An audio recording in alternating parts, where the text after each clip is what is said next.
Français et Russes peuvent poser deux questions.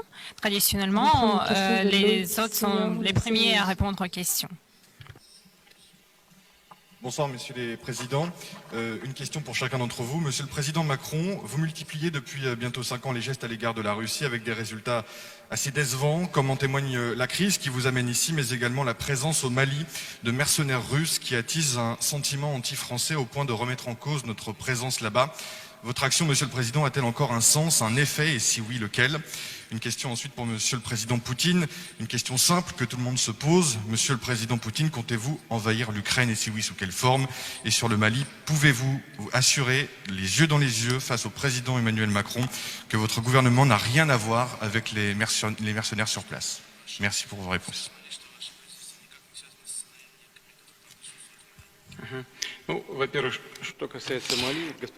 En premier lieu, en ce qui concerne le Mali, Monsieur le Président m'a plusieurs fois posé cette question.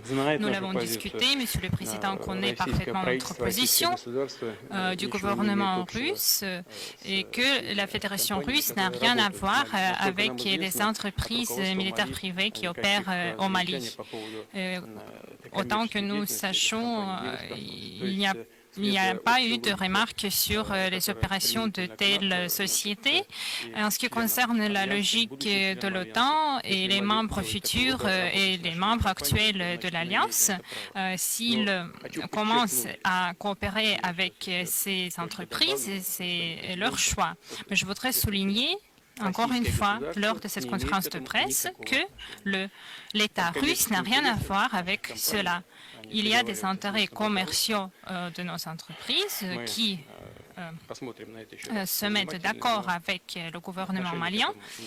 Nous allons voir ce problème de près, mais encore une fois, nous n'avons rien à voir avec cela. Deuxièmement, en ce qui concerne la situation en Ukraine et de nos discussions, de nos préoccupations, j'ai dit exactement sur cette place, il y a quelques jours, lors de la conférence de presse après notre dialogue avec le Premier ministre hongrois. Je voudrais répéter encore une fois cette logique. Nous sommes catégoriquement contre l'élargissement de l'OTAN avec de nouveaux membres à l'Est, puisque cela, premièrement, nous pose la menace de l'élargissement continu de l'OTAN envers nos frontières. Ce ne sont pas nous qui approchons les États de l'OTAN, ce sont les OTANiens qui approchent la Russie. Ce ne sont pas nous qui sont sur la frontière. C'est l'infrastructure otanienne qui nous approche.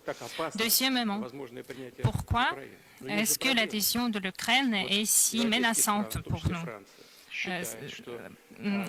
La France croit que la Crimée est la partie de l'Ukraine. Nous croyons que c'est la partie de la Fédération de Russie. S'il y a des tentatives de changer cette situation par la voie militaire et les documents doctrinaux de l'Ukraine prévoient que la Crimée, c'est le territoire ukrainien. Imaginez que l'Ukraine est le membre de l'OTAN. L'article 5 n'a pas été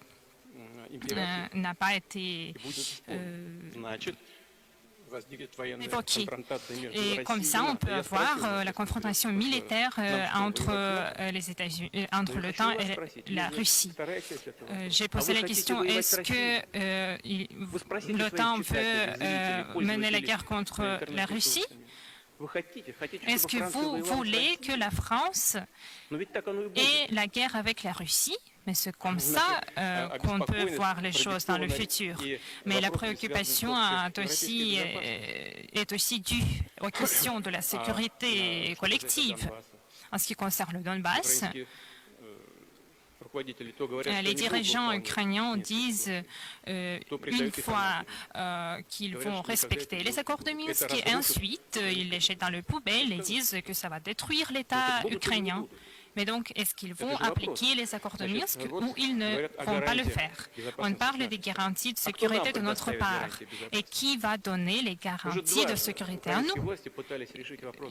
Déjà 2 fois, on a essayé de régler ce problème d'une manière militaire au Donbass, puis on a eu des accords de Minsk approuvés par le Conseil de sécurité de l'ONU. Est-ce qu'ils vont appliquer ces accords ou pas? Qu'est-ce qu'on doit penser sur ce sujet? Mais on a tenté déjà 2 fois de régler cette question par la voie militaire. Et où sont les garanties qu'ils ne vont pas le faire dans le futur? Cela exige de l'examination concrète, détaillée par nous. Je suis très connaissant que nous pouvons discuter ces questions-là aujourd'hui à Moscou ensemble, parce que ce ne sont pas des questions de sécurité de la Russie, mais aussi de l'Europe. On parle non seulement de l'élargissement de l'OTAN. Si tout le monde veut de la confiance, qu'est-ce qu'il y a de mauvais de ne pas instaurer des systèmes de combat à nos frontières? Qu'est-ce qu'il y a de mauvais dans cela? Ici, l'OTAN et l'organisation pacifique, est-ce que c'est mauvais de faire retourner l'OTAN à l'infrastructure sur l'étape de la signature de 1997? Qu'est-ce qu'il y a de mauvais là-dessus?